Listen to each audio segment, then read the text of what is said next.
Let's go.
Welcome to another episode of Ballroom Conversations. Welcome. How's everybody doing? Welcome. Hello, everyone. Good. I'm good. How are you doing? Can't complain at all. Can't complain. Start to another week. So excited about that. Thank everybody that's tuned in so far too. If y'all can do us a favor and make sure to go ahead and start sharing this to your house pages, to your own personal Facebook page, all your platforms. Yeah, all the ballroom groups, all of that. Share for us. Yes, exciting show. I was about to say I'm so excited. Yeah. I'm so excited for a number of reasons. I love everyone that agreed to be on here. I'm so thankful that they did. So funny, that last clip where Monet came on, no matter where I put Monet on this thing, she always was hitting the beat. And I was like, how do you hit the beat? Like, that was so crazy to me. I'm so excited. So I guess without further ado, let's bring in our panelists. Yes, our esteemed panelists. Who wants to say their names when I bring them up? I guess. Go ahead, Jamel. So the first in line, we would like to welcome to our panel the iconic, always made a moment, Jaimee Balenciaga. Hey. Welcome. You muted, Jaimee. You muted. Dang, I was muted for that. Hey guys. Welcome. Yes. Jamel, go ahead. The next, welcome Jaimee, Mother Jaimee. The next on our panel is another making a moment young lady who we all have enjoyed in this last season of Legendary.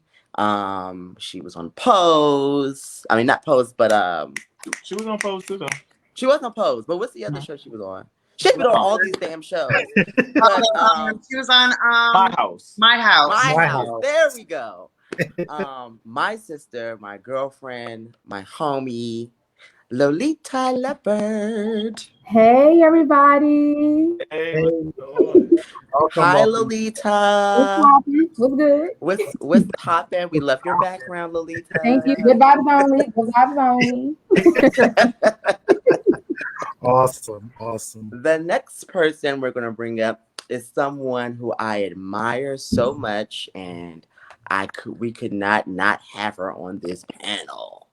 She is one of New York's finest makeup artists, and she has definitely made her way in the ballroom scene. Let's welcome my girl to the panel, the artiste, Tiffany. What's goody, everybody? Hi, Tiff. What's up, everybody? Welcome. The next on the panel, we had to have this lady on here. She is definitely one of Kenya's favorite people in the world. It's the legendary baby Garcon. Good evening, good evening. Well, let's be corrected. I'm an icon. Icon. Thank you. I was about to I'm sorry. Icon. I'm sorry. The iconic baby Garcon. Thank you. Thank you for having me. You're welcome. The next in the panel, Dante. What's up? You gonna take over? I'll introduce this person. So, this is an individual that I saw many moons ago battling the girls at the clubhouse when it was on 28th Street, like giving the girls a run for their money. The icon, Monet Mysterious Dior Ebony. Yes. Performance personified. Welcome, Monet. Welcome. I'm sorry, y'all. I keep looking down because I'm just sharing the live to like all the groups right now. I was trying to get that going before we get started. Awesome. Hey, James is saying, giving y'all a shout out. AC Doocy. Uncle James loves the girls. He loves his girl. Daddy. Awesome. Thank you all. How's y'all day been? Let's go ahead and talk about that. It's been amazing, honestly, and busy. I can dig that. Very exhausting, but good. Yeah. Very exhausting. Well, we thank you. Yeah, clients, back-to-back clients this morning. Oh, wow. Get them coins, girl. We like the clients. Yes. We want to thank you, ladies, for taking the time out to come and joining our panel and having this amazing discussion and conversation. This is something that we've been doing for a past few months now. And it's been getting hotter and hotter. This has been one of the most suggested panels out of all of our panels that we have had so far and that we're planning in the near future. So I cannot wait for this conversation to start because this is something that, we don't get a lot of recognition for. People don't acknowledge as much as they should. Mm-hmm. And, again, as I always say, the girls really run the world. We just want to welcome you, ladies, and thank you again and again and again and again. We can't thank you enough. Yes. Thank you for having us. Problem. So, without further ado, let's get into our questions. Yes. All right. So, the first question we have is, what made you choose ballroom? And you can answer at any, there's no order. What made you choose ballroom? I was brought to the ballroom scene by D, my ex, Jaimee Balenciaga. So that's how I joined the ballroom scene. Okay. What made me started choose... Go ahead. My bad, girl. What made me choose ballroom? No, go ahead, Mom. Okay, thank you. What made me choose ballroom was, back in the day when I'm a part of the DMV runway scene. So once that kind of like died down, ballroom was like the next thing that was like similar to what I was doing. So it just kind of fit. It went hand in hand. So I just brought that same energy to ballroom and it got lit, It got real lit. I'm gonna fuck Monet up. Justice is laid out.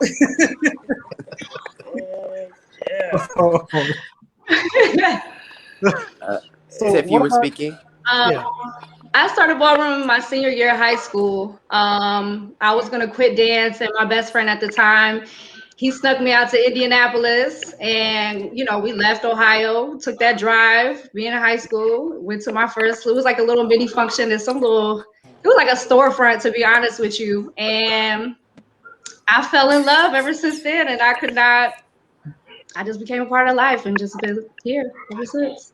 So. Wow. Miss Baby.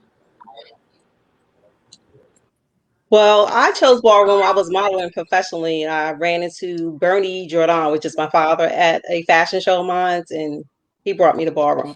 And like everybody else, I fell in love since then. Oh, why am I on here? What was that? Okay. What was that? Not sure what that was, but it was like a Wrong busting pass. Pam moment. Like, what happened? Busting Pam. Miss Monet? I think Monet might be frozen. Yeah, I think she might be frozen, Kenya. You may need to message her and let her know that. I don't know if she sees that. Thank you so much, Auntie Racine Grants. We appreciate it. Yes. Okay. So let's move on to the next question. Oh, wait a minute. No. Her device is still not connected. Okay. We'll loop around with the next question. So your next question is, what has your greatest impact on ballroom been?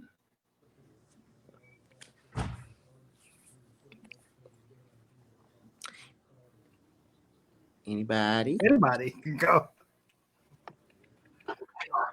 Go for it, Tiffany. Or, no, Jaimee's speaking, but you're muted. I can't hear you, Jaimee. Tiffany's muted too, I think. Hi. Go ahead, Tiffany. I think for me, coming from the Midwest, I mean, there wasn't a lot of women at all coming from the Midwest, period. And I think that if there was, they would come to one ball and then you would never hear from them again.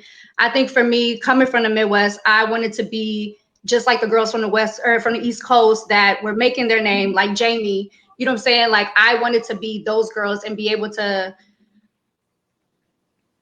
I don't want to say set a foundation in the Midwest, but to encourage more women like myself to be a part of ballroom and actually stay and stick through it no matter what. I mean, I know with ballroom, we had a lot of people telling us what to do. I think for me and what I made my name for in the Midwest was not really giving a fuck and just doing what I wanted to do. I didn't allow nobody to tell me, do this, walk this is what you should do. I came in being my own person. And I feel like that's what made me stand out, because while everybody wanted me to walk face, I wanted to walk runway. I wanted to Vogue. I wanted to walk everything.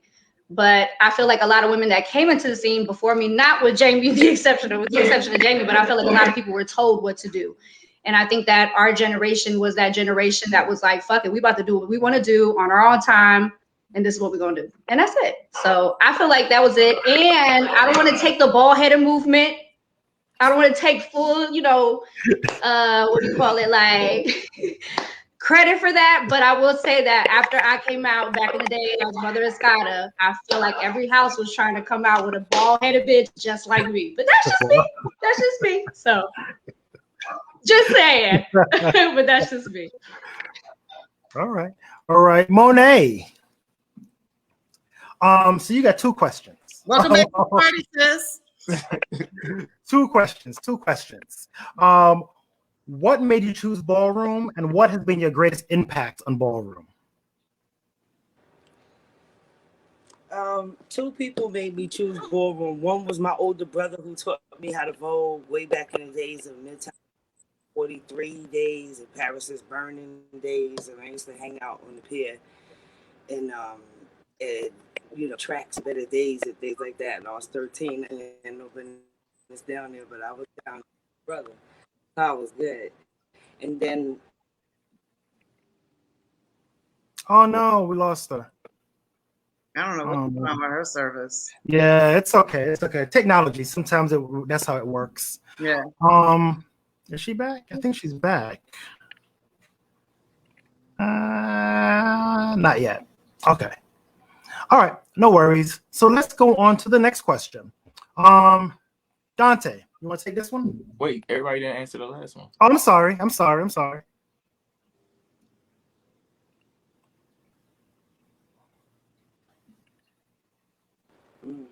And she's coming back. Yes, and she's back. Maybe. Okay, there we go, Monet. I don't need to apologize for something that's not my fault. And then the second person was Mystery. Mystery had a story that made me want to come on and walk the ball side of women in the ballroom scene, and that we could handle it. So Mystery had a different story that prompted me to want to walk a ball. Because before that, I was in the background. I knew everything about everything. I knew everybody. I was just gathering information, knowing what the taste was. Everybody knew me, but I just wasn't beat for walking. I had to have a purpose. And just the way that they treated Mystery was my purpose. Just catalyst to getting out there. Say, oh no, pump the beat, girl. That was it. That's why I told forward. And my greatest impact, I would say, is being the one that just be ready. I'll be ready. I'm always ready, honey. It's just, I'm the one that would go after the girls about whatever the case is. That's the one. I'm known. What they say is to be shady is the one I'm not standing down. Not standing down. No, I'll stand at the back of the runway. But I'm not standing down. And if I don't stand there, then the other person ain't gonna have a space. And when you know the taste, there's nothing to be afraid of. So pump the beat. Yeah. Yes, God. All right. That's the greatest impact. I think my most significant impact on ballroom has been.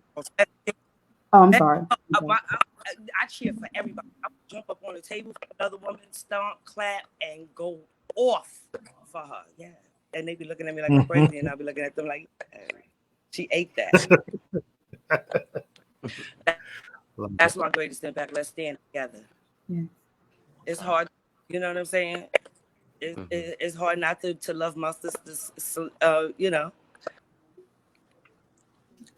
eating it too. Mm-hmm. Not cheering for everybody else. That's the impact. Yeah. Lolita, you gonna say? Yeah. Yes. I think my space if I kick it down doors. I could dig it. All right, Lolita.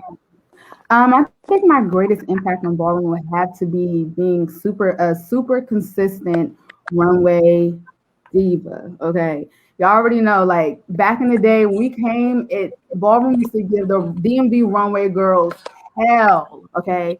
Oh, it was always like, that's some DMV model troop girls, and model troop girls, But we just kept going, just kept fighting, kept breaking down those barriers. And now it's like we created something. Shout out to Venus. We created something, Karen. We created something that has just impacted like runway, especially being a cis woman. Like, so now all the girls are coming. DMV runway is more embraced now. So I would say that would have to be like my most significant impact. Thank you for that. Yes. I would say my greatest impact is being consistent. I could take it to my sister Jaimee. We were consistent on the ballroom scene since '95. We were consistently walking and winning, like just eating it up, tearing it down, like whatever category it was, being from one runway to her walking phase to me walking labels, stress, but nah, we was there, we was on, even if it was like 3 of us from the House of Jordan just going by ourselves, walking balls. We were consistent on the runway as women, as being cisgender women. We were doing that. So I think that's my greatest impact on it. I was consistently, still am walking consistently and winning. Yep, and winning. Yeah. And winning. Yes. No shade. No she by Sheree. I would have to say my biggest impact is probably my kids. And probably when they brought me into the women's scene, the WBT scene. It was a struggle, but I think that's one of my biggest impacts. I still have women across the world still reach out to me and talk about those balls, talk about, what we started, creating. I mean, I didn't create that aspect of it, but I was trying to do my best to bring the elements of the main scene to the women's scene. And I think that's probably one of my biggest impacts. Awesome. Thank you. I do believe that we have another panelist. I'm sorry. Can I jump in really quickly? Oh yeah, go for it, please. Yeah, go.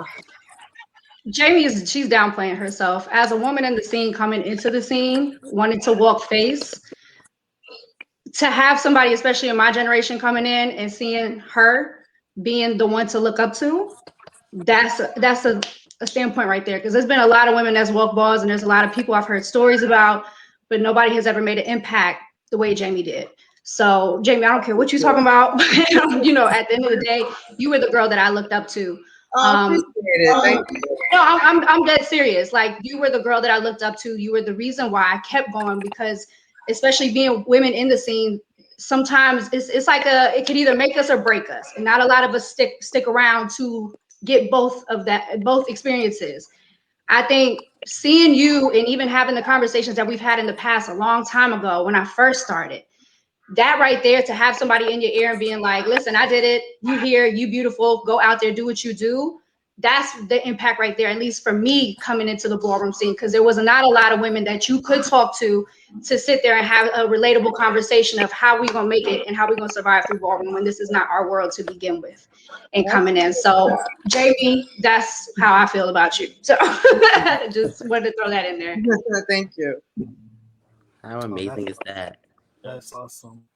All right, I believe this is Gigi. We're going to try to bring her in. Hello? This is not Gigi. That's not Gigi. Not sure how someone got the link to get in. How did you get the link? Yeah, I don't know. Anyway, this is live. You know, Moving on. I don't know how the first thing to get in here. Whatever. Yeah. That is through me. Okay. Yes, her roses. Yes. I definitely need it. All right. So Dante, you got the next one. I got the next question. Yeah. Why do you think there has become a decrease in, or why is there a decrease in cisgender women participating in balls? Whoever wants to grab that in, go ahead and feel free.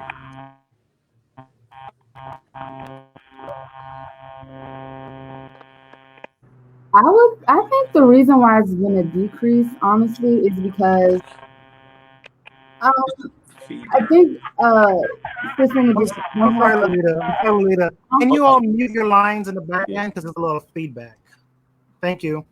I think that a lot of women have this thing where they're like, they don't feel like they'll fit in, or they don't feel like, because it's it's based off a male dominated and trans women scene, that they don't feel like they will fit in. But it's just like, no, when you come in, it's not even about that. I don't think it's about that. I think it's about us just coming out here and just displaying our talents and having a good time and just being consistent. And if this is what you love to do, when the moment you come, you're gonna be like, you're already gonna know if it's for you or not. You know what I'm saying? And it could be another thing too, where parents like getting women and putting them on balls and them not being consistent because they just come out there for just one time and walk and leave. That could be another thing too. And it's not for everybody. Like, if you're willing to stay up all night at the balls from 3 a.m. to 10 a.m. and just be up and lit, then that's the life I chose. I'm with it. But some people are really not with it. So that's probably why I decreased, because they can't hang, honestly. They just can't hang. In a nutshell. Anybody else have any thoughts on it?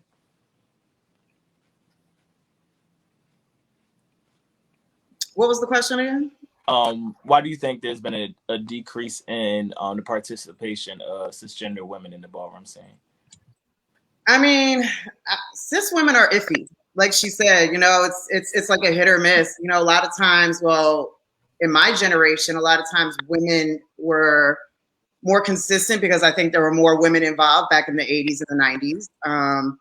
I mean, there's houses that were created by cisgender women, the House of Ebony. So it's like there was a lot of women. I remember when I first started walking, like there was a line out the door, you know what I'm saying, for face. So there's just, I guess there was just more involvement. I don't know. It's like a hit or miss with cis women. and seeing the WBT scene, the women got turned off from the main room scene because they said that everybody was shady and they didn't want to deal with the shade. So, like she said, you gotta have tough skin. It's not for everybody. Yeah, I think you have to have the self-esteem for it. If you don't, some people can't take criticism, as well as other people can. And from being, you can be a little shady, like you can get a little, not me personally speaking, but I never received it, but it could be heartbreaking. I remember like bringing my niece and stuff to walk balls and she couldn't do it. It just broke her down. So you have to have the tough skin when it comes to being on a ballroom scene. So I think that's what makes some women not stay involved with it. I think that's what it is.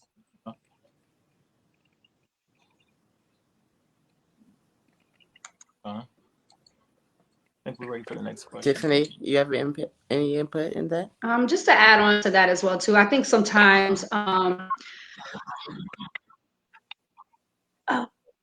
did it do it? Y'all hear me? Or no? Yeah, we hear you. No, we can hear you. Hello? Yeah, we can hear you. Oh, my bad. Sorry. I think as well too, just to kind of piggyback what Lolita was saying, as far as sometimes you see houses that will bring one girl out for one night. I think a lot of times too, I think the scene tends to forget about us as well too, because we're such a small group of people as well. And we get the support, but I mean, you could even see sometimes in watching clips, the difference between a women's category versus a different category, and how the energy is sometimes. I think the energy has gotten a little bit more hype now that there's more women in the scene, especially a lot more overseas women. But I just feel like sometimes it's really the lack of support and push. Sometimes like Lolita was saying, we bring girls in the scene. We're not teaching them nothing. We're not educating them on nothing. We're just bringing them and be like, hey, wear this pretty dress, get your makeup done and go out there and walk. And then that's it. And then what happens after that? So we're just like with anything, you want to have that support. You want to have, a lot of times people come into ballroom as well too, to get that family feel. So coming into something where you don't feel like a family, it doesn't help either, So I feel like sometimes it could just, a little bit of extra TLC does help out, especially for cis women in the scene. That's just something that I've seen that I feel like a little bit more extra attention to us. You'll see probably a lot more of us, honestly. I think that with us, we've just been fortunate and blessed to be a part of houses and be around the right people who have motivated us and constantly pushed us to become better and tell us that this is just like life. If you can make it through this, you can make it through life. Trust me. So, and I think that's really what it is. Thank you. Yeah. Good point, y'all. Yeah. And we're tomboys too.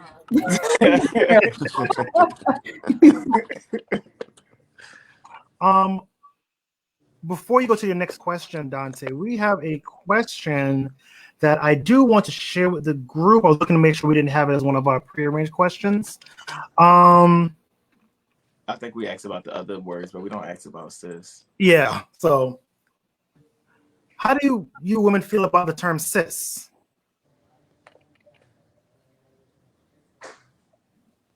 I don't have no issue with it. Yeah, I don't feel the way. No. Yeah, I mean, it doesn't move me either way, I don't know why I keep Yeah, it doesn't bother me either. I mean, I don't see it as to be derogatory or offensive or anything. Awesome, thank you. Just wanted to make sure I'm just tired of the names. It's better than It's so many. Yeah. It's the world.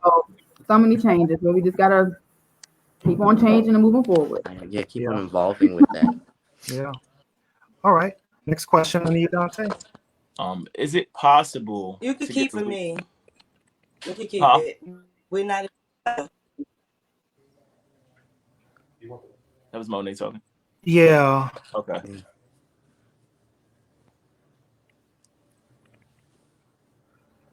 Okay. Okay.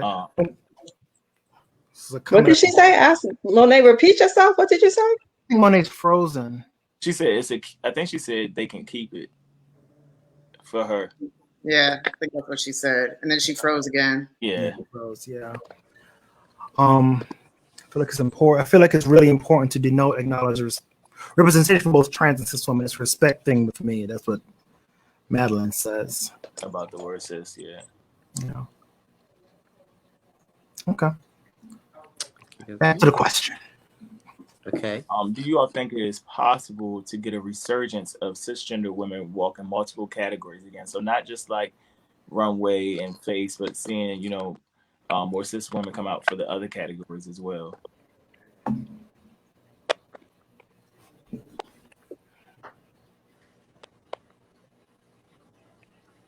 Well, I mean, I think anybody.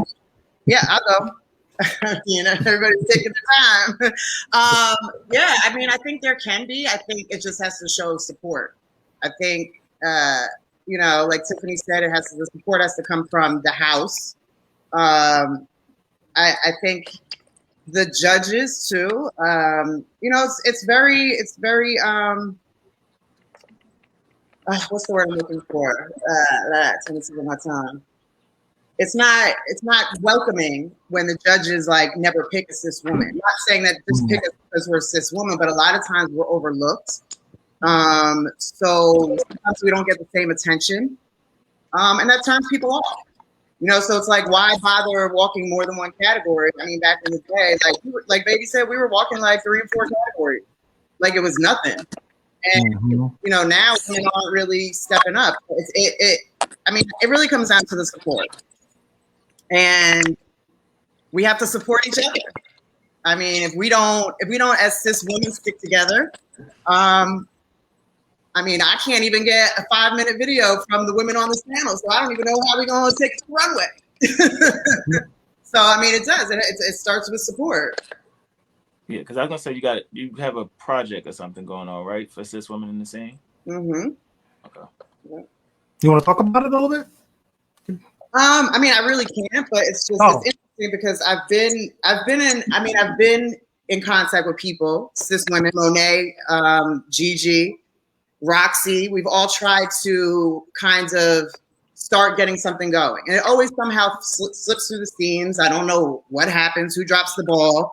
You can't really blame anybody, but I feel like sometimes I'm the only one trying. I'm out here talking to producers, talking to people, knocking on people's doors because I see Pose, I see all these shows, and we are left out. Our history is left out. You know, I make sure I reach out to ballroom historians to find out what the history is because I don't want to forget. I don't want my history wiped out. So I know Monet doesn't want her history wiped out. I'm sure Baby doesn't. Like, I'm sure nobody wants their history wiped out. Right. So even some of the stories that I hear now from people that I reach out to, I'm like, damn, I never even knew that. You know, so it's just like, how are we going to know if we don't ask the questions and do the work? So yeah, I mean, if we all supported each other, then I think it will do a lot of justice. Thank you for that. Yeah. Jamel? Okay. With all the hate crimes against the trans community, how does this affect you, and what are some things you would do to attempt to change this? Anybody can go.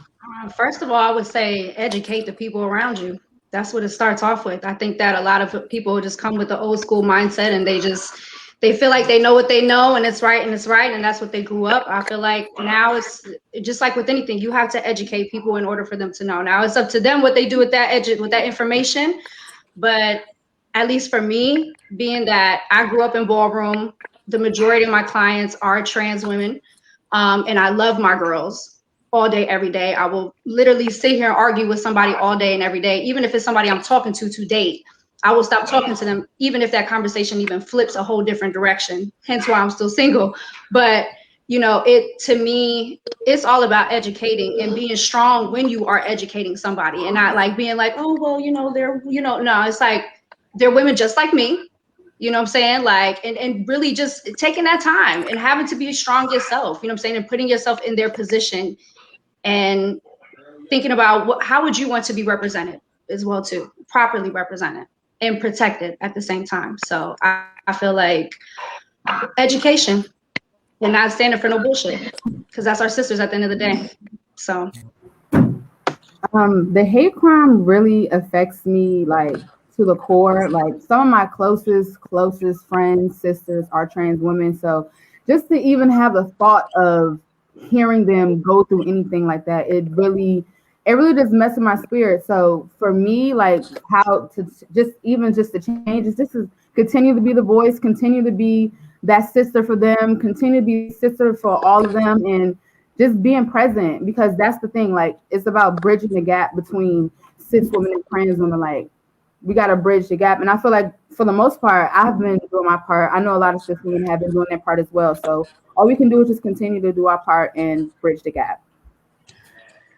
I think we're doing where I think Monet touched on it before, where she said that I think why is there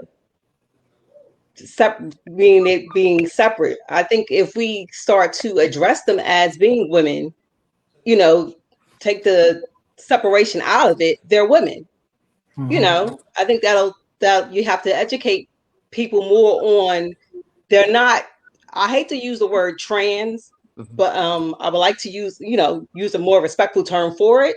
So I don't even, when I'm speaking of my house kids or my sisters or whatever, I don't say trans. I'll say one of my girlfriends or one of my sisters is coming over, or I'm on the phone with one of my good girlfriends or something. I don't even say trans. I think it's disrespectful. That's just me, you know. So when it's a crime against them, I take it personally to heart, because that could be me. That could be one of my sisters. It could be one of my kids. It can be a family member or something like that. I think if we take that separation out of it, we can go a long way. Mm-hmm. So that's just my my take on it. I think it sounds like it's a lot of titles. It's like when when you start talking to somebody and they say, oh, I don't want to put a title on it yet. And I think if we take away that part, people will be more unified, because it's just, you're a woman or you're a man. That's it. And respect on each, on either side. So I really appreciate that from the both of you. But I really want to insert a little question, Kenya. Jaimee actually discussed, mentioned something about support earlier, and a question kind of popped in my head. What do you ladies, what kind of support would you like to have from, I guess, the male side of ballroom, and what do you need to see that needs to improve more so that the gap can be closed or start to close? Stop treating us like women and treat us like anybody else in the scene. And what I mean by that is, like, I feel like when it comes to feedback or whatever, I feel like people are just so sensitive when it comes to women. You know what I'm saying? Like, they don't know what to do. They don't know how to move. They don't know what to say. You know what I'm saying? Like, I just feel like the same way that you would treat a butch queen, treat us. The same energy that you give your son, your daughter, who's trans or non-trans, butch queen, whatever it is. Like, I feel like that's where the problem is that because we're women, they don't know what to do with us. And this is just experiences I've had in the past, not a lot, but they try to tell us how to be women, or, oh, this is how you should do this.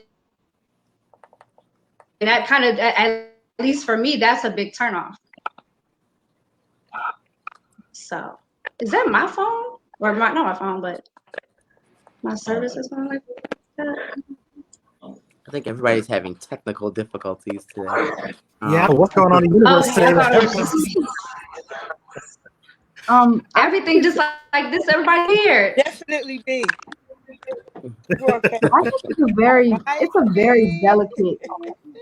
It's a very delicate situation when you say that, because if you really think about it, like, the ballroom scene was based off of men and trans women coming and with their parents kicking them out and their moms and stuff. So us being cis women, it could be very traumatizing. You get what I'm saying? So it's kind of like, I feel like once you really get to know who we are, and once you get to know like we're just regular, we're here to have a good time, just like you are. Just when she says like treat us all the same, like it's like putting your trauma in the past, and like just it's like one of those things. And if it's making sense, if I'm making sense. Yeah. I mean, I just definitely, to me, I love the girls, all the girls. That I feel like we get, us as males get that sachet, that sass, that sarcasm, that femininity comes from women. Like I said, I always tell my dad always tells me all the time. He said, "I don't care how gay you are, vagina runs the world. I don't care." And I didn't understand the thing because I took it so, and it like what? I didn't understand it. But now as I have gotten older, it really does make sense. You know what I mean? We get everything from you ladies. We emulate those things. We see that our moms and our aunts and our sisters and our cousins, do, and we bring it to life, and we kind of transform it in our own way, and we made it a thing. But it comes from you ladies, so the respect is there. I just think that the males in ballroom need to embrace that a little bit more, and really go back to being chauvinist and really showing women, treating them as anybody else, and not like just a separate clique outside of, ballroom, if you will. Okay, I'm sorry I took over there with that. No, you're fine. I actually want to bring in another guest. We have another guest that was going to come in for a community spotlight, but since we have a slot, I want to bring up Jaimee Balenciaga. Hi, Karma. Welcome to the panel. Welcome. So the question right now is about hate crimes. Jamel, you want to go ahead and shoot your question? Yeah, so the question reads, with all the hate crime against the trans community, how does this affect you, and what are some things you do to attempt to change? Yeah, she's jumping in. Oh, okay, my bad. Yeah, no worries.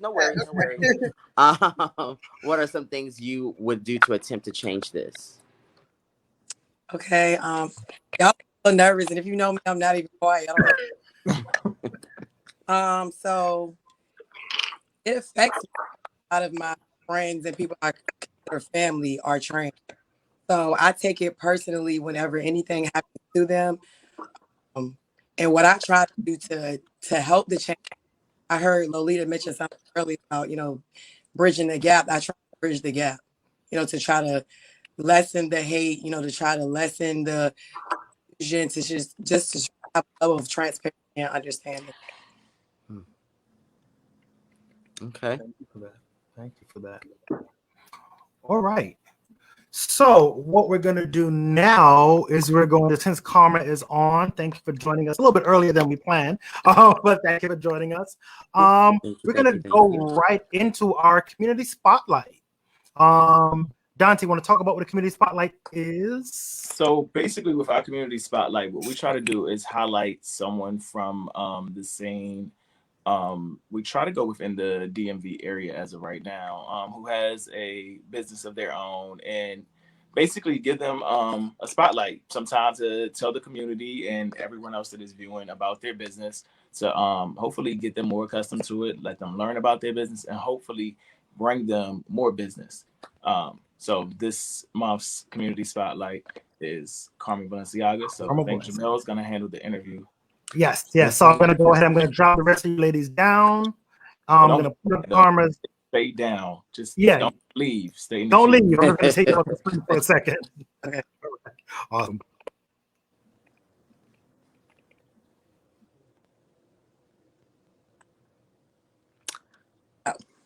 Here we are, Karma. It's me and you. Hey. Hey. Are you allowed to do the questions? Like pop them on the screen? Me? No. I'm talking to Kenya. Okay.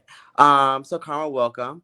Thank you for taking the time out to come and actually get on the panel and now the community spotlight. So we really appreciate you.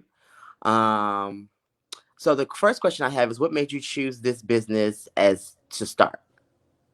Okay, so what made me start my business, for all you that don't know, I own a tax company. It's called Trinity Taxes.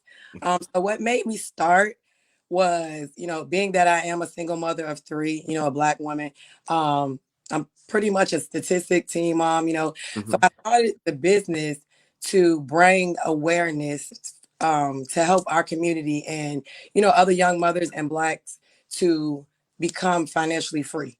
So doing taxes, I help people start businesses.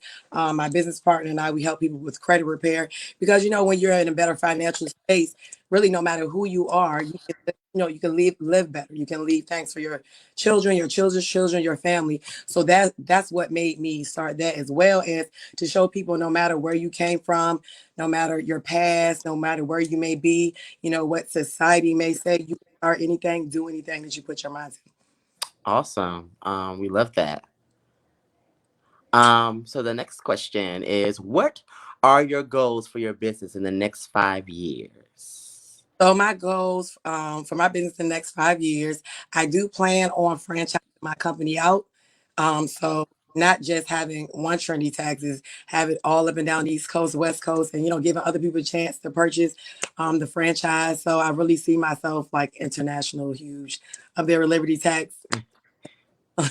We speak that in the name. Okay. Hallelujah. Come on, bring it forth. All right. Okay, can you the next question? What is your mission for your business? Okay, so my mission, like I stated earlier, is really to bring and help our people in our community to just get financially free. Because a lot of us really, we tired of living paycheck to paycheck. Yeah. About money, stressing about bills. A lot of people are not good with finances, or they just don't understand. Or when you go into some of these bigger companies, or just mom and pop, whoever, you walk somewhere, you don't really have an understanding. And go through life on a day-to-day, and like I said, not really understanding. So my mission is really to bring understanding, to bring knowledge, to bring relatability to finances, to make it fun, even though it's not fun, but the importance of it, and make it kind of exciting to kind of do tax, start businesses, get money, so everybody can just be a boss and be happy. Yes, we love that idea. How would you like to give back through your business? Okay, so how I would like to get back, and I actually do now. A lot of times I give away business packages. A lot of times I give away free tax preparation. A lot of time I give away, me and my business partner give away free credit repair. Just did a giveaway maybe at the end of last year. We gave groceries. We gave, knowledge is power. You know what I'm saying? Not maybe, the monetary, but it's, helping people understand, giving them the knowledge. So whereas some companies, always charge, for different hundreds of thousands of, we just like to give back. And I do, you know what I'm saying? Yeah. Well, we appreciate that. We appreciate that. The next question will be, what makes your business different than anyone else who's in your industry? I like this one. I'm getting less nervous now. So, like I said, I don't want to be repetitive, but like I stated earlier, taxes, financial, most of the time it's boring. Like it's very boring. Of taxes, and when I think of little things, I think of like the Clear Eyes commercial, like Clear Eyes, blah blah blah, boring. And the average tax preparer, no shade, is not like they're not wearing red hair, they're not doing those because you're not supposed to. But how are you not supposed to be a person, or if you like hair and colors? So I know what stands me apart from the average tax company. First, Trendy Taxes. I try to just be fly and bring relatability and fun. So and it's not really hard for companies out to do that. Yeah, definitely that. For them, but Kenya. Okay, so then I want people to know exactly where they can find you. So please tell them all your information, all your social media platforms, and all that good jazz. Okay, so my personal page on Instagram is Trendy, MITRENDI. I say that because I funnel a lot of things through that. But my tax company page, everything is Trendy Taxes, TRENDI. That's Twitter, that's my Instagram, that's my website. trendytaxes.com. That's my email, trendy@trendytaxes.com. Mhm. It's pretty simple, pretty easy to find me. I am in the Virginia area because of the virtual thing, and my credentials allow me to service anybody in the U.S. or whether you want business credit, personal credit, tax preparation, business consultation, standard taxes, getting your taxes done. It's going to be the one-stop place to come.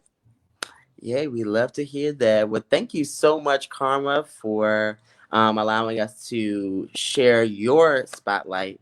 We'll put the spotlight on you for our conversation.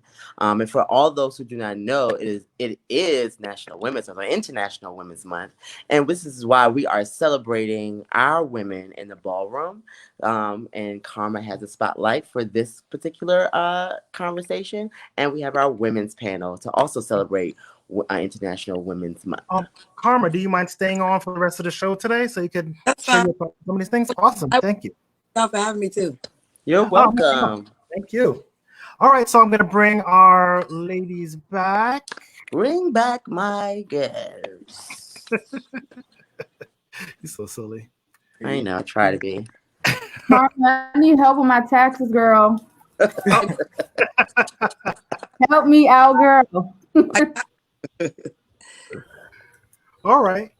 So I am going to hold on, we got a couple comments here. Got a long one, so I'm gonna read it. I must say, Ballroom has been a safe space for everyone, especially during my earlier days, meaning the 60s through late 80s. Our beloved sisters came and created their own lanes in ballroom. Women lifted and carried and supported many trans women up, but then it was a shift. But divas like Monet, Jaimee, Gigi, and these other women on this panel came in, took women in ballroom to an international level, such as film, TV, print, activists, and education, working outside and inside the scene. And that is from our historian, Racine. Yes, thank you. Thank you, Grants. Thank you. Shout outs to Jenny Lee. Shout outs to Jenny Lee. House Lives Matter. Yes, absolutely. I love Jenny. Yeah, Jenny's super cool. Super cool. Love me some Jenny too. All right. So where do we fall off? All right. So I'll take the next question. Mm-hmm. Are terms such as fish and cunt offensive to you? Why or why not? I love this question. Can't wait. I like fish. I don't know. I always get battled with it, but I like fish. It's some background coming from somewhere. I got it. Because I always think about back in the day, like voguing and like the salts and cunty, like voguing like fish. Like I love it. I love it. But that's me. What about anybody else? No. I didn't really like it. I don't want I love it. I love it. I didn't like it when I first joined ballroom. I was like, well, why do I gotta be compared to this thing? I was like, why I gotta be this thing? I don't want to, but I mean I've gotten used to it. I didn't like it at all, but I could dig it. It doesn't bother me. I mean, I think my uncle was gay and he used to babysit me, so I've been being called fish since I can remember, like 3-4 years old. He used to be like, come on down, Miss Fish, if you don't sit your ass down somewhere. So that's what I used to get. Now, cunt, I can do without that, but the fish doesn't bother me. See, man, everyday ballroom cunt is almost derogatory. I mean, they use it, but they be trying me sometimes. Let's see, Marlena said, same, love it, feels like acceptance to the scene. So, you know, anybody else? Lolita, I think Lolita and Karma started talking at the same time. All right, go for it. Oh, I said I don't mind. Walking like fish, but don't like cunt. I'm with it. Like fish. I mean, I guess it's very, you know, it's personal. Some people like it, some people don't. Shout out to Marlena. I just realized that was her. Well, cunt is a white man's derogatory term for his female, and we all know that that's not a nice way to speak to a woman. Mm-hmm. We do know that. And scene when they being referred to like that, to bring women into the scene when vocals like that is kind of like verbal violence. in a sense. You know what I mean? There's some women who do want to be spoke to like that. It is offensive. Just has to normalize it and accept it either. You know what I mean? Yeah, we do know preferences are for it and things like that. So we could always do something like faggoty or that's very tranny too. Like nobody wants to be us to have a safe space and speak to us safely too. There's other women who never been called cunt or fish and don't want to be called cunt or fish. To them, nobody like that, just like nobody wants to have them be called a faggot or out discriminatory terms. All those vulgar languages.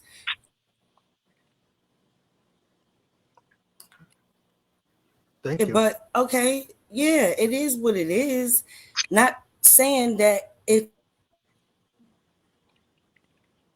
still at the same time, there are other words that we could use to describe the female. There's more words. I mean, we all articulate, we all have education. Do this, I believe so, because I know nobody wants us to come in to you. And then you're going to beat the cunt. And then you're going to beat the fish. And all of those things. So how can I bring somebody here and they be safe? It's supposed to be a safe space for me too. That's why I had to have the first all women's ball, because those things were being, thrown around. And at that time, that's not how we were spoke at Elks Law and 3 Philly back in the day, Karate Club, or okay in the 90s. But we that a lady's still a lady. We could use lady instead of fish. We could choose. It could be terms be changed. I know there's a lot of people who tell me that no, thank you. They'd rather not. You understand what I'm saying? Just because they're not here on this panel to speak for don't mean that I need to say it's okay, because I'm not okay with that. And that's just how I feel. Thank you. Thank you for sharing. Thank you for sharing. Yeah. Go ahead. No, I was just going to say, I think it's kind of like one of those things with you. I got a lot of men in my family. I've been around a lot of men, and I've never been, unless it was really on the terms of trying to disrespect me. Want to make it uncomfortable for me to be in the building, or you got to keep doing the saying fishy cunt. I know ballroom ain't for the faint of heart. Ballroom's just like this broadcast. They kick me out. I keep coming back, and I'm coming back, and I'm gonna keep coming back. I could have been trying to stop trying to come back on this, bro. Keep coming back. Just because the majority is okay with something, don't mean that it's okay. Mm-hmm. Thank you. Dante, you were saying something? We go through that on a lot of different platforms in life. Okay with a lot of stuff. You know what I'm saying? It doesn't make it wrong. It doesn't. It's passable or should be normalized. It's a society. We have to have some sort of standards for each other, right? Correct. Not a platform or a soapbox. It's not. I fear for my trans women just like I fear for my sisters. Because Black women suffer violence on a regular basis. Missing, get murdered, all kinds of things is happening to us. And of course, my trans sister's become a sister. She's in that realm of being, potentially murdered. So I guess I'm scared for them, just like I'm scared for us. I want to. It matters how we treat each other at home. And ballrooms become home to a lot of people. Yeah. Mm-hmm. Fair. Nobody's gonna stay at the house if you cursing them out. True. All the time. True. Thank you. Calling them out their name. Why should they? Right. You my brother. You my uncle.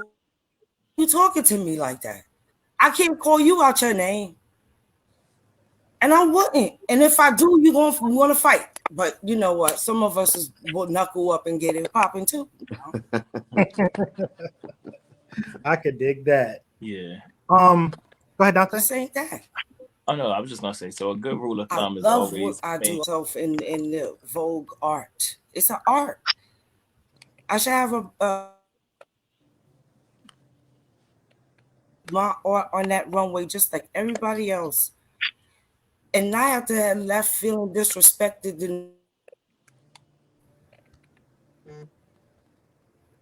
I think she got stuck. That's not uplifting.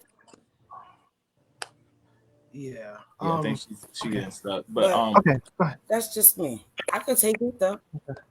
That's the tea right there. Yeah. They can't take what they, Yeah. All right, Dante, you want to say something? I think a good rule of thumb is always just making sure to treat everybody with respect. And if you think that it may be thank you for letting me be on your panel. I appreciate that. And so you're welcome. Don't use and those there's nothing that you've ever could do in ballroom scared. You can't be scared. Right. All right. So I want to pivot over to another question. As you know, we're still in the middle of a pandemic. So my next question is, what are your thoughts on the COVID-19 vaccine? It's a chop. Me. You wouldn't do it, Lolita? Oh no. I'm too like. Yeah, a lot of no's. Yeah, I feel like that. I have never got a flu shot, never got any kind of shot, so I don't want anything going into my body. Like, I'm just too earthy for all of that. Like, no, give me my greens. I'll take my immunities and elderberry. I'll do that, but that no. Madeline said she got her so she could play at the ball. What about the rest of you ladies? What are your thoughts about the COVID-19 vaccine? I'm for it. The reason why I'm for it, I'm a mother. They're gonna have to drag me out of my house. Yeah. I'm for it. My only question is on it, how is it so quickly they have this vaccine when it's back in the day it took years for them to find a vaccine for something. So it makes me think that you knew about this virus, you knew it was coming. And so, I think they knew they was. Well, I'll let her finish. Go ahead. Oh, wait. Okay, I'm not sure. Okay, go ahead, baby. What I was saying is, I think they knew that the vaccine that it was coming. And I think that they just didn't put it out there. So I'm kind of iffy about how all of a sudden you have a vaccine for this virus so quickly. That's the only iffy thing I am about it. But I want to protect myself and protect others. So I'm for the vaccination. Okay. I know Tiffany said they got to drag her out. Drag her out of the house to get it. They're gonna have to drag me out, baby. That's it. They're gonna have to drag me to get that vaccine in me. Absolutely not. I don't even take aspirin when I'm on my period. I take NyQuil, so it's quick and easy. I'm not about to take the absolutely not. No, I'm straight. Thank you. While y'all over there, flinching and shit, I'll be over here just sitting cute or whatever. I ain't got time for that. I'm okay. I'll go hide in the woods somewhere. Jaimee, what are your thoughts? No comment. You said what? No comment. No comment. Yeah. I mean, there's a lot of information out there about the vaccine. Someone that I always tell folks they can talk to is Stefan Blahnik. Dr. Stefan Blahnik. He works with the COVID-19 vaccines. Very, very, very. I've done a couple of panel discussions with him that I aired on the Center for Equity's Facebook page and things like that. Where he does answer a lot of the questions actually that you guys have on here. So, and he's a really good guy. He'll answer all your questions. give you the lowdown, give you the good, the bad, and the indifferent about the vaccine. So give him a shout out. If you hit him on Facebook, he will respond and give you all the resources you need. All right. So the next question that we have here goes to Dante. So my question for you all is, how instrumental are you in the recruitment of members to your house?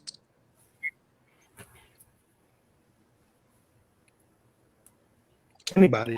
I'll take that one. Being overall mother of the House of Garcon, I'm very instrumental. I see him. I see you laughing. he'll tell you. I'm very, very involved. I believe that you're a product of, your environment. You're a product of what you bring to your house. And I don't want to, I carry myself a certain way, and I make sure I'm on and everything is legit and right, and I'm looking good when I step on the floor. So I want my kids to look the same way. If your kid will tell you, if you look a hot mess, then you're going to hear it. Yeah, I'll tell you. So I'm very involved. I need to see it. I want to see pictures before you bring them. Yeah, if you can, if I can see them, even if this is like an out of town meeting or out of state meeting, I try my best to get there. We do videos, everything that we can do, so I can see the kids before they hit the floor. But I'm very instrumental in the recruiting of the kids. Yeah, I don't play with that. No. Anybody else? I'm very instrumental. I mean, shit, Marquise and I brought a whole damn near other sector. I mean, we created a whole another chapter within our house of cis women, butches, and trans men. So, I mean, the same. I mean, I came from the old school, so anybody that I bring through the house, like, they're going to be on point. I'm involved with it. Yeah, I got to see looks. Are you researching? Are you watching YouTube? I'll send you links, all that stuff. Like, and it's not just of cis women or, like, I'll send them links of people in other categories, because if you're going to become ballroom, you have to learn ballroom. Like, you can't just be pretty, knowledgeable in your category. So you got to know ballroom. Yeah. True thing. True. What about Lolita and Karma and Tiffany? I try to bring women into the scene. I think sometimes too, again, kind of like what Jaimee was saying earlier, it's a hit or miss sometimes. I think for me, it's more so trying to bring more women into the scene and making them more confident. But it's a hit or miss sometimes. Sometimes they're for it and they like it, and then sometimes they don't. I think that for me, it was just more important bringing more women into the scene, and making them more comfortable and welcome in the scene as well too. So, but I'm older now. I don't know. I barely even talk to myself, so I try to do what I can. I'm done. So right now I am currently a 007, but I am also a runway coordinator and trainer for the House of Juicy. And I'm super, super, super instrumental, like, on, like, the runway girls, like the runway squad, and just uplifting the kids, and just being that person that is just training and uplifting and helping with the facts and giving them ideas. And I'm very, very, very hands-on. I love hosting things in the house, and it's dope just to make sure that I just stay involved and always be a part of the team and a part of the family. So I'm really big on family. So sometimes you find somebody and they meant for it, and then sometimes they have to have a fire for it, a passion. Many are chosen thing. Like, somebody has to have it aside. Thank you.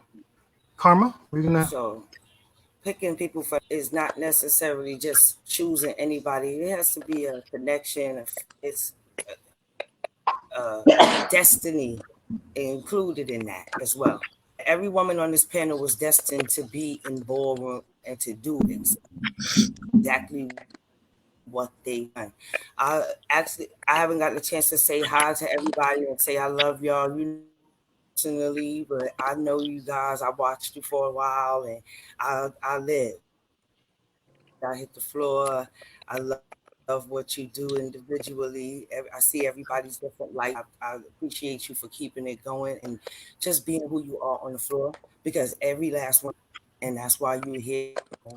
Whatever you teaching your kids and every light you shine to somebody else, to one of our other sisters, to every the other people, or what you do, keep going. Keep going. That's why I would say every torch you get, keep it lit. And if you can light somebody else's torch, pass that mantle, pass the baton, run faster, run harder, run stronger than all of the olds did. That's what I love for y'all to continue to do. And teach the ones under us to run stronger, harder, and faster than we did out the gate. If you want to bring somebody in the ballroom, make sure that they ready to stomp the yard. Jaimee know what it is. Mm-hmm. They got to be ready to stomp this yard. Yes. Pass that mantle right. Pass them torches lit on fire. Make sure that torch is on fire. And pass it. They got the fashion to keep the torch lit with them. You know what I mean? When they running that race with you, all right, going to kick yourself in the ass. I'm telling you. Thank you for that. Jamal, you got so I would say the next question would be, oh yeah, you cute, so you could come. Oh, you could dance.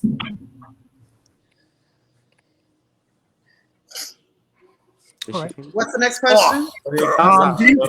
Go for it. Dante, the next question is, do you feel that it takes longer for cisgendered women to be acknowledged, deemed, or even just celebrated for their success? Karma, we don't hate each other. Karma, absolutely. We're gonna start with you, Karma. I know we've seen your posts on Facebook, so I want you to go ahead and just kick off this conversation. What post on Facebook? I don't know what you're talking about. Other people be posting. I just be trying to, all of them, girl. I be just being quiet. Like, how do you feel about this? How do I feel about it? Mm-hmm. I mean, it's no shade. Like, it takes us forever. I mean, no, and if you really know me, I'm very humble. I mean, the proof is in my pudding. Like, come on there, what else? You know what I'm saying? There's a lot of us that have great things, and we don't get life and recognition the way we we just don't. And just to kind of piggyback off the last question, I didn't get it. The last question is crazy because as many people who know me in ballroom, I went and have a name for myself. When it comes to actual ballroom itself, I haven't been recruited. I don't recruit like the way I am, like my everyday leader. I'm recruiting. I'm confident. Ballroom had to mess with my self-esteem terribly because of this same reason. I'm like, maybe I haven't recruited anybody. I haven't tried to. And then this year, I'm like, you know what? To do more. I'm not gonna just take the little whatever I don't even know, like whatever it did with my self-esteem and make me not help and really like flourish because of whatever that is that and I said push myself more to not feel a type of way and maybe be the voice, be it help, be the change. So ballroom, like for me, I'm just really getting started in ballroom. For this topic alone, I left for like 3 or 4 years. So I do feel like it takes a long time for us to get any type of recognition. I find it interesting that you said about the self-confidence thing because I feel like ballroom gave me self-confidence. I think it kind of boosted my confidence. So it's very interesting to hear that, and because you came out after me, the generation.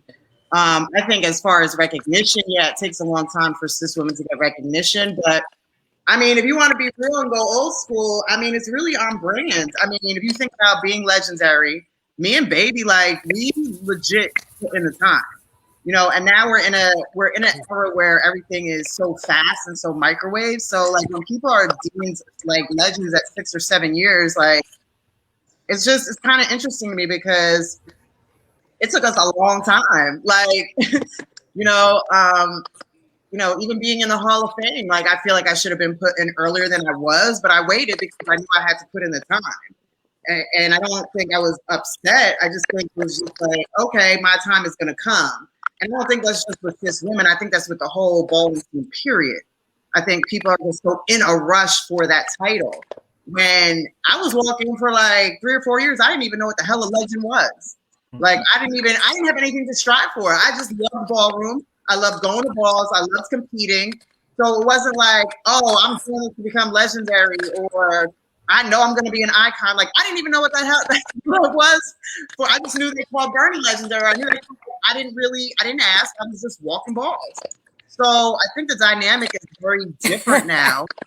I think the dynamic is very different now because there's so many different entities, you know, like it's the social media, it's everything that just everybody thinks that they deserve this title when you don't even put the work in. And again, that's not just cis women, that's in a whole. I agree with everything Jaimee just said. I feel like the titles are disrespected and they're microwaved overnight. And I have to be honest, I feel away to have put that time in, to have had moments after moment after moment, and had to work hard and be on the scene and compete and battle and be there for every ball and sitting people down and get a girl that comes on the scene, not just speaking of cisgender women, I'm just speaking in general. In general. To have someone that be walking about 6 months and now you're a legend or you're an icon. Huh? But that's just me. So I feel disrespected. I feel away. So yeah. Okay. Anybody else have anything? Do I feel away? No. I mean, I'm the type of person where I like to take my time with things, and I understand that everything is a process. So if what's for me is for me. And as far as like being celebrated, like I will say one thing that ballroom has taught me is to not look for validation in others.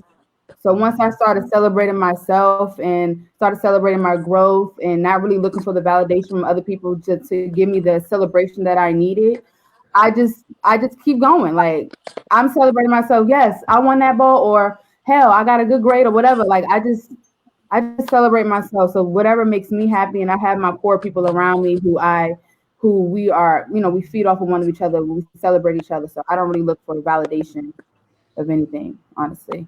I will say that. Yeah. Okay.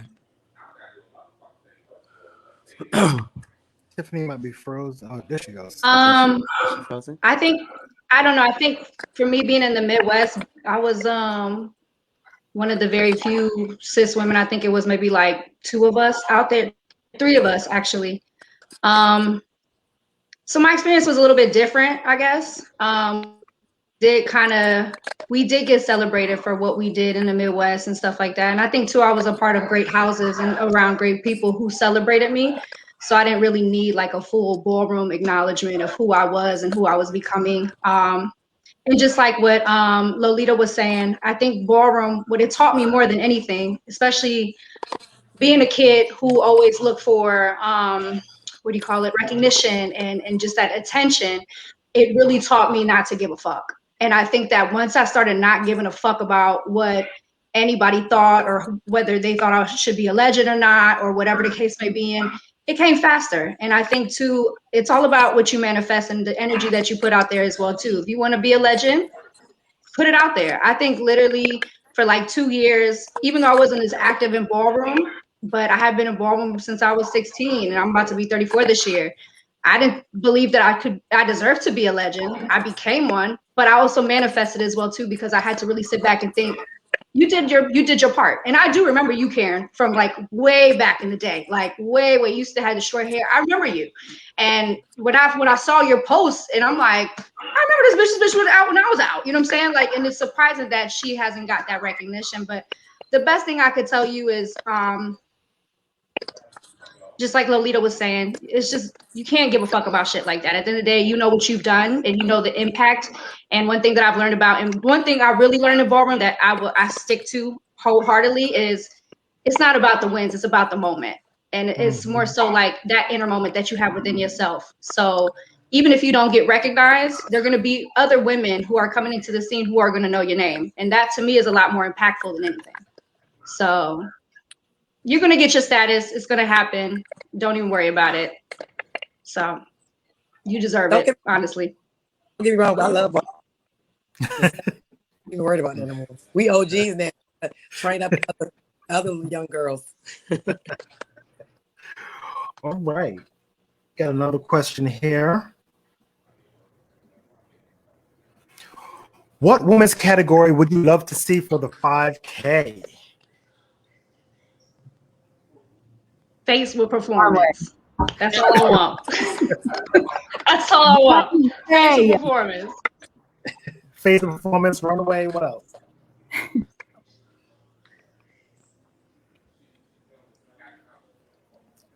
Jaimee, baby. Oh, you were asking me? Oh, face.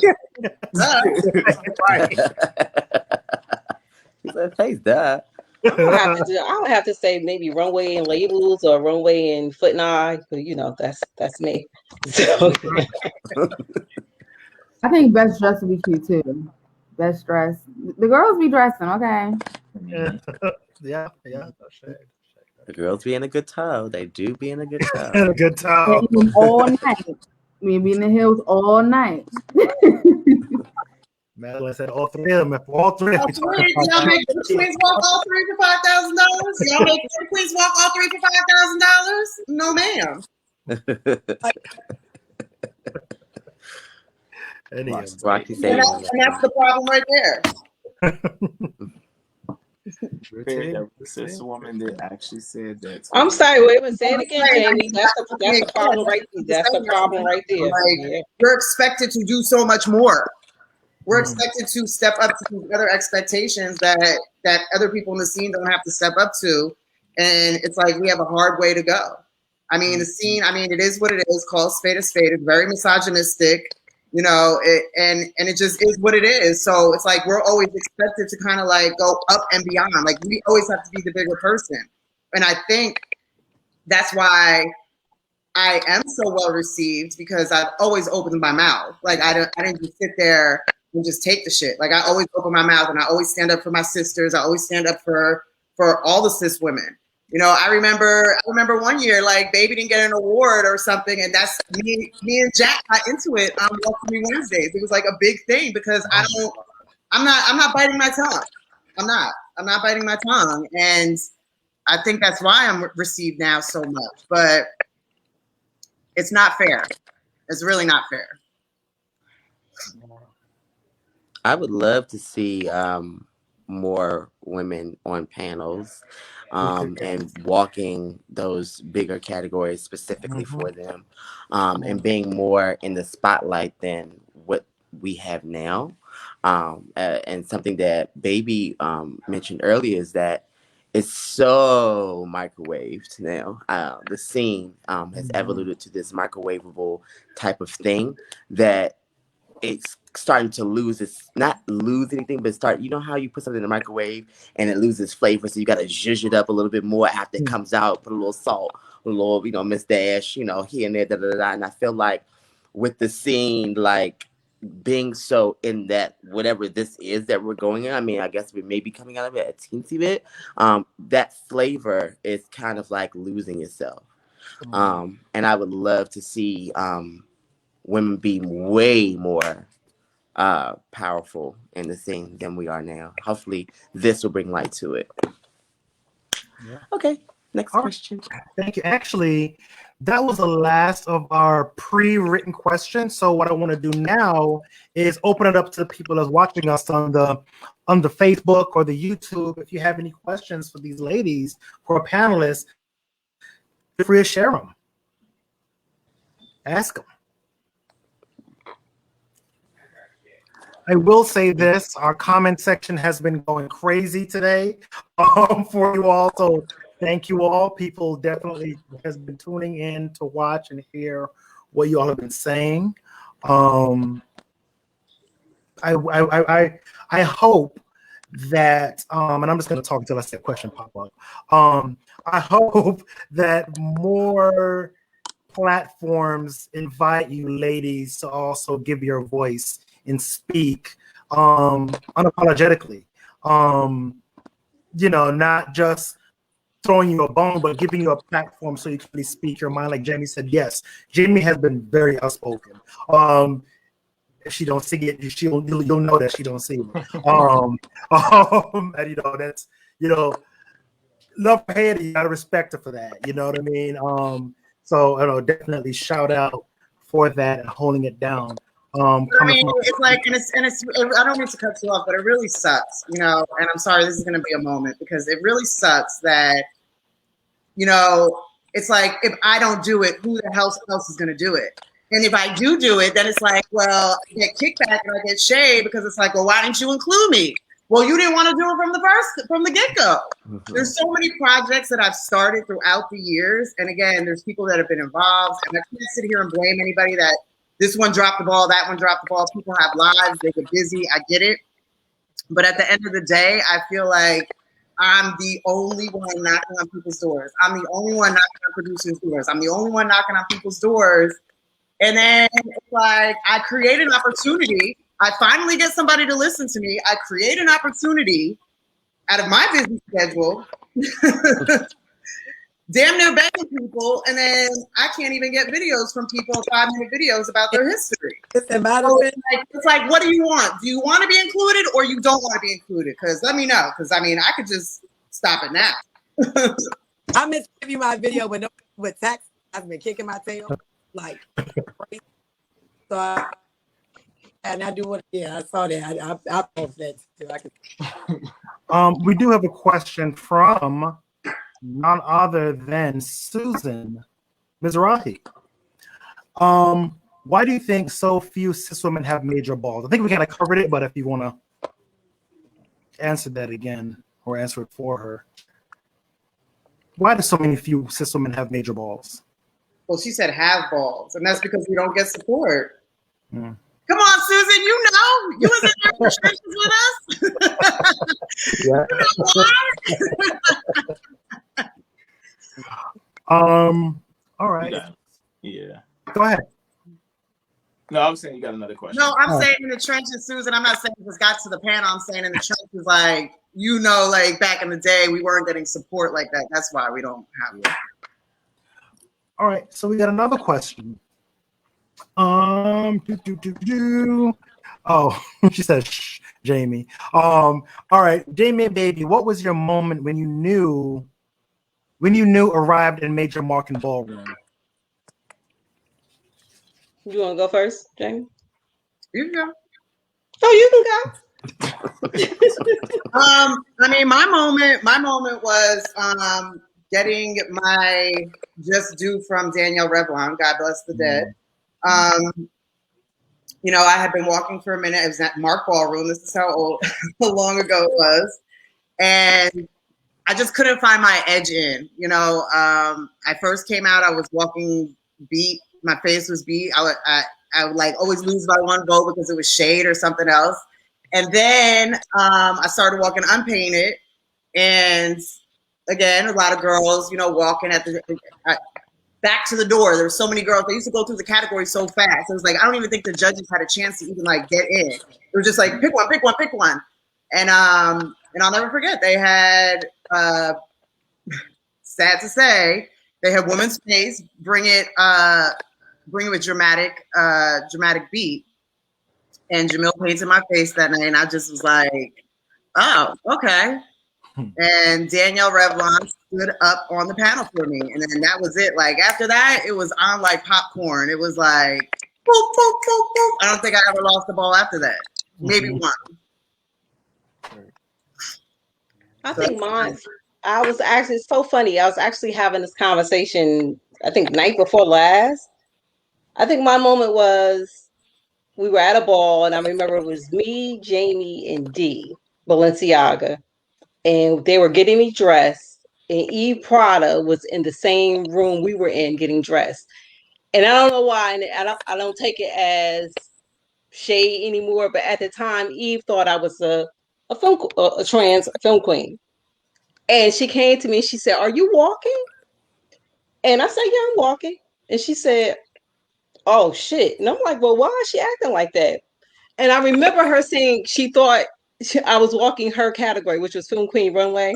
And she said, "Oh," she said, "every time I see you, I'm like, oh shit, do I have to battle this girl?" And that night I walked, and I told her, I said, "No, I walk women's runway, not your category." Until now they group the categories together, female figure. But to get that recognition from her, to know that she was scared that she had to battle me, I was like, "Oh, bitch, I'm the shit." And that night, it was girls lined up, like Jaimee said, like to the back of the door, and I was just knocking them out, knocking them out, knocking them out. And I was like, "Oh, I'm here. Like, you, this is me. Like, what else is next?" Mm-hmm. So to get that from her, and I live for Eve Runway. Oh my God, like she is my favorite. So to get that from her, I was like, yeah, I've arrived. Now, isn't that a shame that two femme queens had to give us our recognition for us to feel accepted in the ballroom scene, to make us feel like, okay, I arrived. It wasn't a butch queen. Mm-hmm. It was a butch queen. I want to ask Lolita, Karma, and Tiffany that same question. When did y'all feel like was your moment? Did you just knew you had arrived? The moment I knew I arrived was in that black coat. That was the moment for me. That moment was so magical. Like, just even me being in the house practicing with that coat, and then it just happens. I don't even know how it happened. I'm trying to tell you, that's like the energy that I bring on the floor is like win or nothing at all. And if it's my night, it's my night. Like, I just have that type of energy. So when I came to the floor and that happened, it still, like, by me even talking about it still gives me chills, because I feel like from that moment on, the moments that I've just continued to keep making, like Tiff was saying, like manifesting like your greatness on the floor, like that's just what it is. Like, just continue to keep manifesting and manifesting. And that moment was like, I have arrived. Like, it was so much power and force behind the walk alone and just everything that happened. So that was my moment for me. Okay. My moment. What is the moment? What was my? I think the moment I knew it arrived, because when Dante, some people in ballroom don't know, but Dante, Lolita, y'all know how I really act. I'm all people. So when I first started walking all the way back there, I was so shy, quiet. I won't go do the most on the panel and do all that. I won the first 1,000 for Faith. Richmond, and Richmond used to be flooded back in the day. Mm-hmm. The last ball before that, rest her soul, Barbie Mizza for Faith, we had tied. She beat me by one. So at that particular ball, I don't remember who it was. It was maybe she was the overall Mother Ebony at the time, but she met Barbie, and the last moment they acted like they don't want to get in.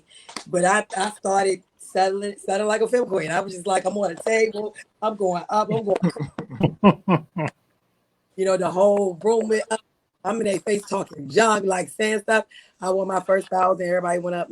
So I think that's when I, to beat the lady who beat Barbie, I'm like, can't tell me nothing there. All right. Yep.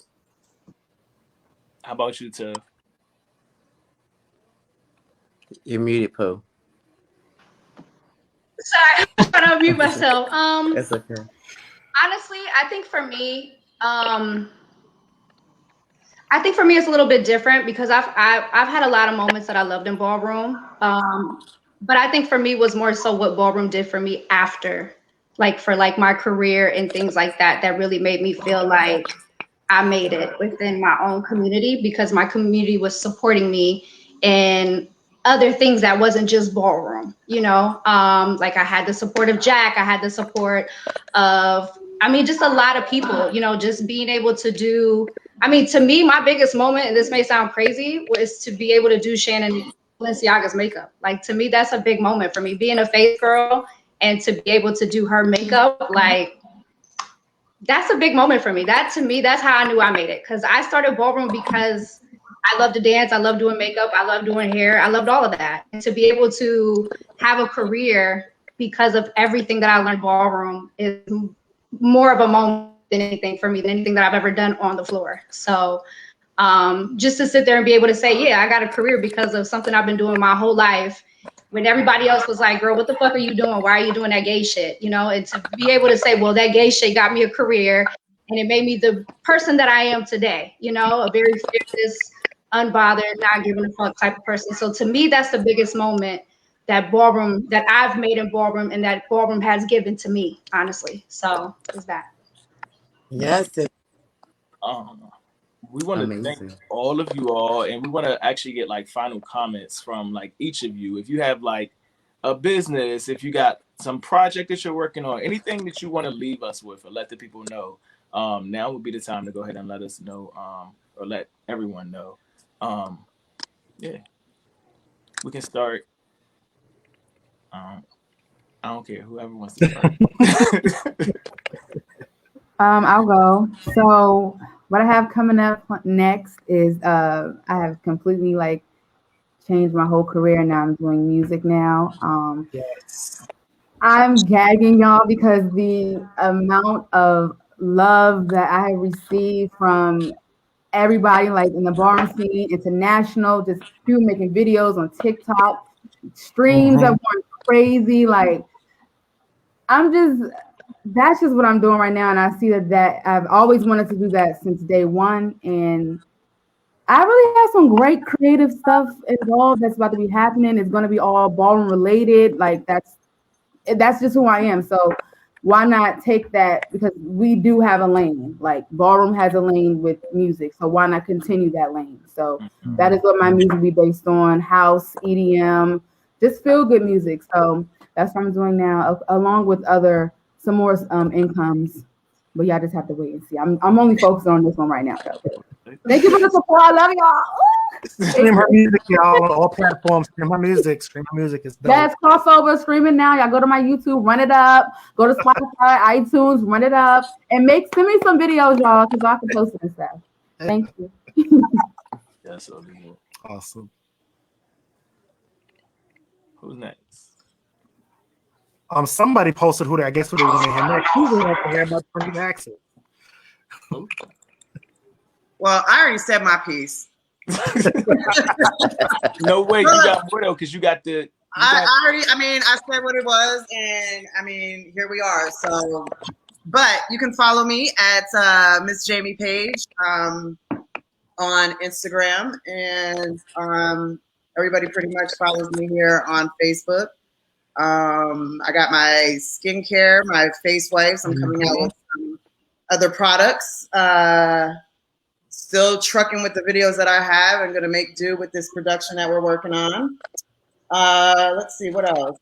I got a whole bunch of shit going on. I got my podcast. I just interviewed Kip from Goody Mob. CeeLo Green was my first. Yes. Was my first test. I'm working with a distribution company. I'm doing events and production. So Jaimee busy. Yes, I was gonna say, I haven't slept in so long, and I'm thankful because like last year was crazy with COVID. Like all my work just completely stopped because I was in events. Right. So as soon as 2021 hit, it was like boom, all these doors open. I'm like, okay, I'm here. We love it. Make Love sure that everyone interview goes with to Steve, by the support. way, too. I watched that. I listened to it. It was dope. Thank you. I guess Miss Baby. Go ahead, sweetie. I'm sorry. Oh, I was just gonna say, just for anybody coming into ballroom, you know, women coming into the ballroom scene, the best thing I can tell y'all is just keep striving. Don't listen to nobody. Just like ballroom was created for self. How do you put it? Self-validation in a sense. I feel like I don't know if maybe that's the right word. Expression? Just don't let, the best thing I can say is don't let nobody control you and try to change who you are trying to become or who the universe wants you to become at the end of the day. I feel like, you know, maybe older generations of ballroom girls coming in, you know, women in ballroom, we've been told what to do, how to be, what's this, everything like that. I just feel like, you know, through the power of affirmation and manifestation, there's nothing that cannot be possible in this world, you know, and I feel like if you believe it, you can make it. And I think that's why a lot of people don't, when they come into ballroom, they don't really make it that far because they don't believe, and you have to have that belief inside, that self-love, that self, like, you know what, I can do this, that self-knowledge in a sense, you know, and just like that self-trust to know that you may not be good at it today, but tomorrow, next week, you might be the best at it. So, and just not to give up, you know, at the end of the day, it's just like the world. You're going to have no's, you're going to have shady people, you're going to have people chopping you from the back of the runway. It's no different than going in for an interview for a job, you know, and you just have to make it, you know, work. And also utilize the talents that you, and I think this is for everybody in ballroom, utilize what you have. If you have a talent and you're not working, utilize that. Take advantage of that talent that you have. If you're good at makeup, if you're good at hair, if you're good at Vogue, and if like Lolita, she's good at runway. She teaches runway classes. I feel like that's the best way to continue to keep not only just our community vibe and, you know, like thriving, but it also keeps us thriving as well too, you know? So I don't like when people are only a success story in ballroom, but I like when it's a both thing, you know, when it's the outside world and ballroom world. So to be able to merge the two together and become successful is the most beautiful thing that you can get out of ballroom. So, and life. So affirmation and manifestations, that's the best thing I can say. Love it. Thank you for that. I love it. Last but not least. We got two more. Two more. Oh, Karma and then Baby, right? Either way. You want me to go? Either way.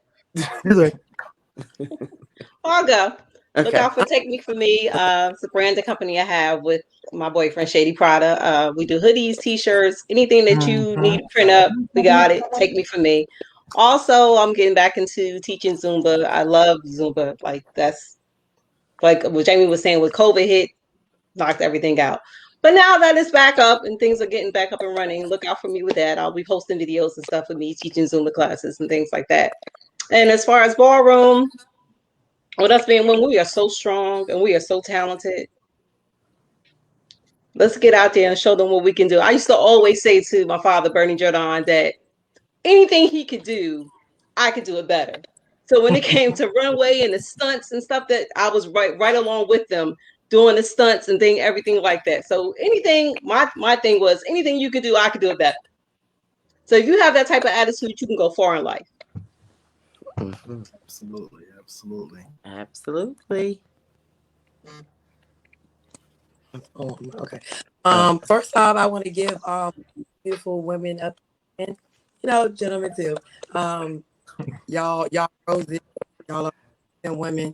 Some of y'all I don't think I've met in person, or we haven't had a chance to have conversations, but I'm rooting for all y'all. Jaimee, I'm definitely gonna give you a picture, and I feel good a video because I feel good y'all supposed to send kids and taxis. 3 kids and taxis. Y'all saw what I look like before. I got it. I had to go back. So, just want to say that. So I am gonna probably get back into my music. You know, Lolita, I'm proud of you. We had that conversation in Paris.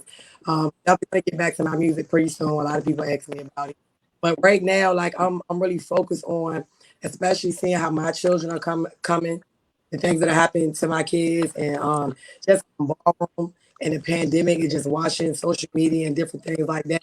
My number one thing I'm trying to really put piggybacking off of what Tiffany was saying, to manifest good energy, to love your, you know what I'm saying? Because in ballroom and out of ballroom, people compare their lives to see other people, see people making moves or take their less than just because of whatever. And this pandemic is really getting to a lot of people's mental. People are lost. A lot of people are depressed. A lot of people are financially messed up. So my biggest thing right now is to just, Tiffany said, spread love, spread manifest good energy, help build people's confidence internally. Because if this is not right, your heart, your mind not right, it doesn't matter what you do.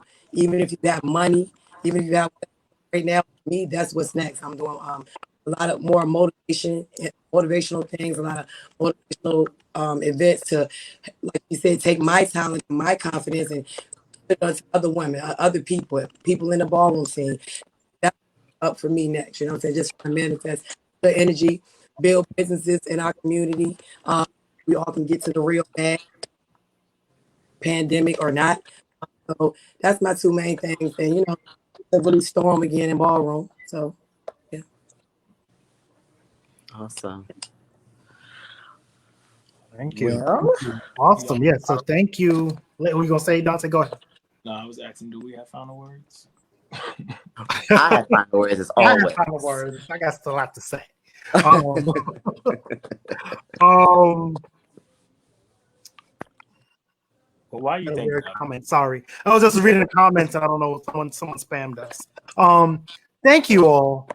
Thank you all for sticking with us. Thank you all so much. This was great. Thank you. I just can't say thank you enough. We really wanted to make sure we gave each of you a platform to sit and talk about your feelings about ballroom. Baby and Jaimee, as a little old skinny malnourished kid coming in the ballroom, I was watching y'all tearing the runway down. And y'all was also like, oh yeah, slaying it. Like, you know what I mean? And to see, you other ladies like come up and like still like, I think it's great. I think it's great. I would love to see, more women come out. I remember when the women were really turning the scene and there was a strong women ballroom scene. I would love to see it come back. Shout out to Monet. I know there's been some technical difficulties, but Monet's another one. I was watching, years and years and years ago from, being in the club with Mystery and just doing the damn thing and just making sure your presence is felt and seen. Because I think it's important. So thank you all. Thank you for being transparent. Thank you for being open. Thank you for being honest.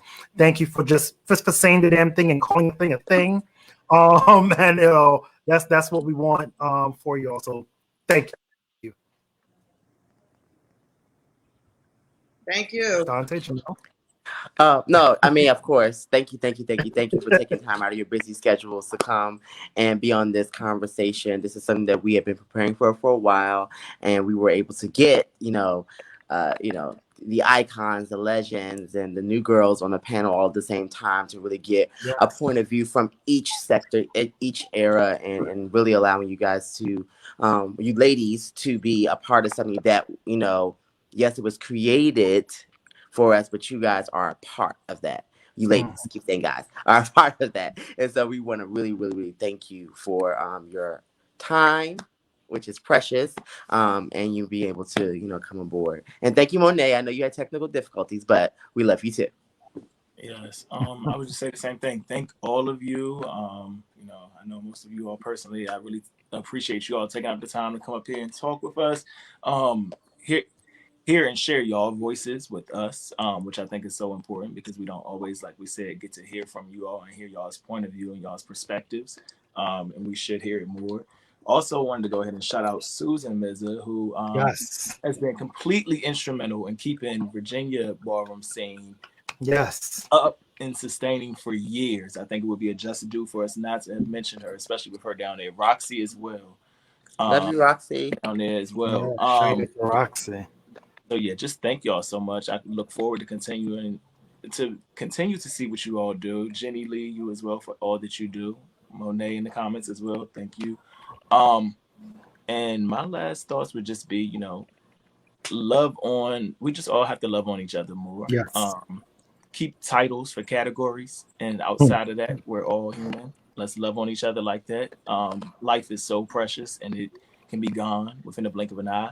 Yes. So I think it's important for us to keep that in mind and just make sure, love on each other, because we're one community at the end of the day, no matter what house or whatever else. And if we don't have each other's back, then who will? Awesome. Well said. Thank you all. Thank you, everyone's watching us. Thank you. Thank you. All right. Have a good night. Thank you. Thank you, ladies. Later. Thanks. Good night.